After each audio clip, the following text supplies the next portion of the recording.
सुगंध सुहाग 10वीं व्रत है। बहुत सी माताएं अपनी बहुओं को, नई नई बहुओं को कराते ना, क्यों कराते हैं?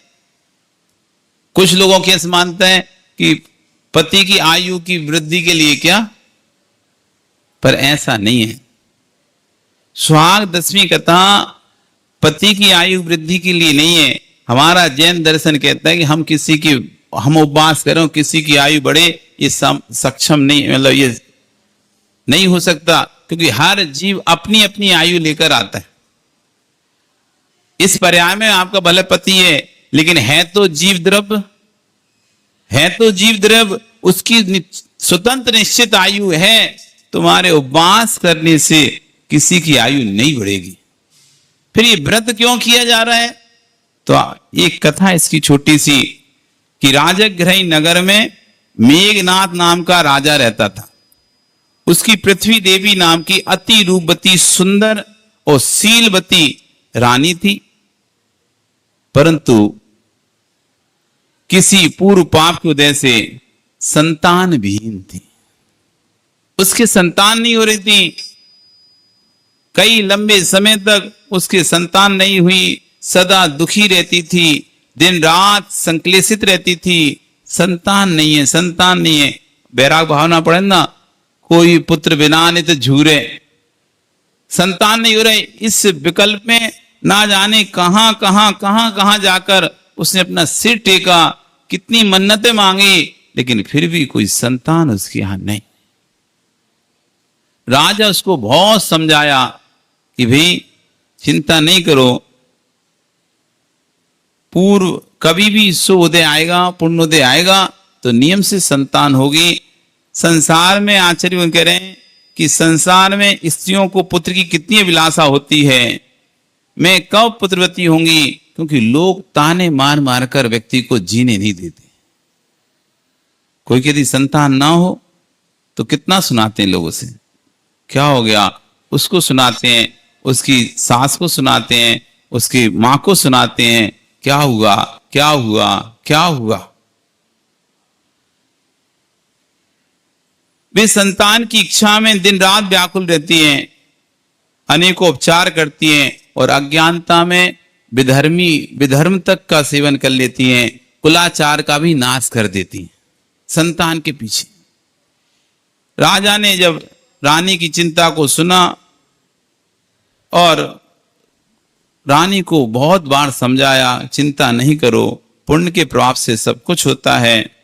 हम लोगों को ने पूर्व जन्मों में कोई ना कोई ऐसा कर्म किया होगा जिसके कारण हम निसंतान रहे हैं। इस प्रकार राजा रानी परस्पर में एक दूसरे को धैर्य बताते और समय व्यतीत कर रहे थे। एक दिन शुभोदय से क्षेमंकर नाम के मुनिराज नगर में पधारे। अवधि ज्ञानी मुनिराज थे। सभी लोग दर्शन के लिए वहां पर पहुंचे, तो राजा रानी भी वहां पर दर्शन के लिए पहुंचे और धर्म श्रवण किया। और राजा ने मुनिराज से पूछा, हे मुनिराज, आप तो त्रिकालदर्शी हैं, आपको सब पदार्थों का ज्ञान है, कृपया करके मेरे संतान क्यों नहीं हो रही है, कृपया करके मुझे बताइए। तब श्री गुरु ने उनके भावांतर का हाल बताया और कहा, हे राजन, पूर्व जन्म में तुम्हारी इस रानी ने मुनि दान में अंतराय किया था, इसलिए इसी कारण से तुम्हारी संतान की प्राप्ति में अंतराय हो रहा है। तब राजा ने कहा, गुरुदेव कृपा कोई यत्न बताइए जिससे पाप कर्म का अंत हो। देख लो कितना बड़ा फल है मुनि दान में अंतराय का।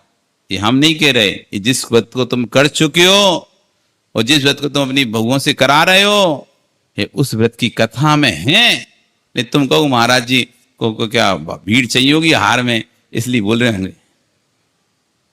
नहीं, भीड़ नहीं चाहिए।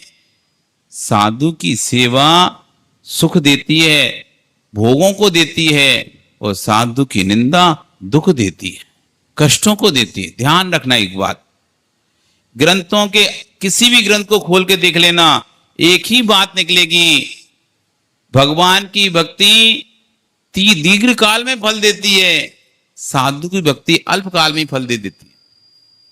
भगवान की यदि आप अभिनय करोगे तो दीर्घ काल में उसका फल मिलेगा, क्योंकि अधिक बंद होगा ना, जितना अधिक बंद होगा उतनी देर बाद उसका उदय में आता है, और जितना कम बंद होता है जल्दी उदय में जाता है। भगवान की भक्ति दीर्घ काल में फल देगी, साधु भक्ति तुरंत फल देती है।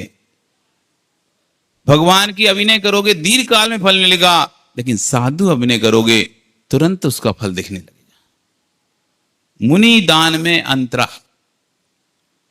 अरे बहुत आ रहे, तुम क्या करोगे जाके, रहने दो, इतने लोग हाथ में आते हैं, नंबर ही नहीं आता, रहने दो, तुम भी मत जाओ, हम भी नहीं जा रहे, स्वयं भी नहीं गए और दूसरे को भी जाने से रोक लिया, या आपने अंतराय कर्म का बंद कर लिया। स्वयं नहीं जा पा रहे थे तो ऐसा कहना चाहिए थे, जाओ जाओ, कुछ तो मिलेगा देने, एक ग्रास ही मिलेगा तो पर्याप्त है, कुछ तो देने मिलेगा।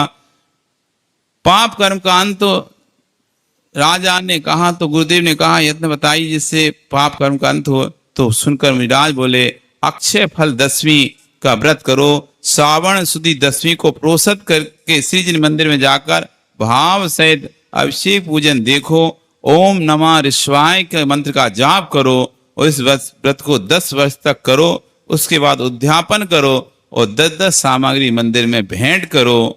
राजा रानी ने घर आई और विधि पूर्वक व्रत का पालन किया। इस व्रत के महात्म से पूर्व पाप का क्षय होने से राजा के 7 पुत्र 5 कन्याएं हुए। इस प्रकार कितनी काल तक राजा दया धर्म का पालन कर मनुष्य सुख भोगते रहे, पश्चात समाधि में करके स्वर्ग में देव हुए और वहां से चलकर मनुष्य पाकर मोक्ष पद को प्राप्त हुए। इस प्रकार जो भव्य जीव सिद्धा भक्ति से इस व्रत का पालन करते हैं उत्तमोत्तम सुख को प्राप्त होते हैं। इस सुहाग 10वीं अक्षय निधि व्रत है, इसलिए जब इस व्रत को करें ये भावना भाएं, हे प्रभु मैंने यदि कोई अंतराय डाला हो किसी के दान में मुनि के, तो प्रभु बोर मेरा वो पाप मिथ्या हुए, इस भावना से मैं व्रत कर रही हूं।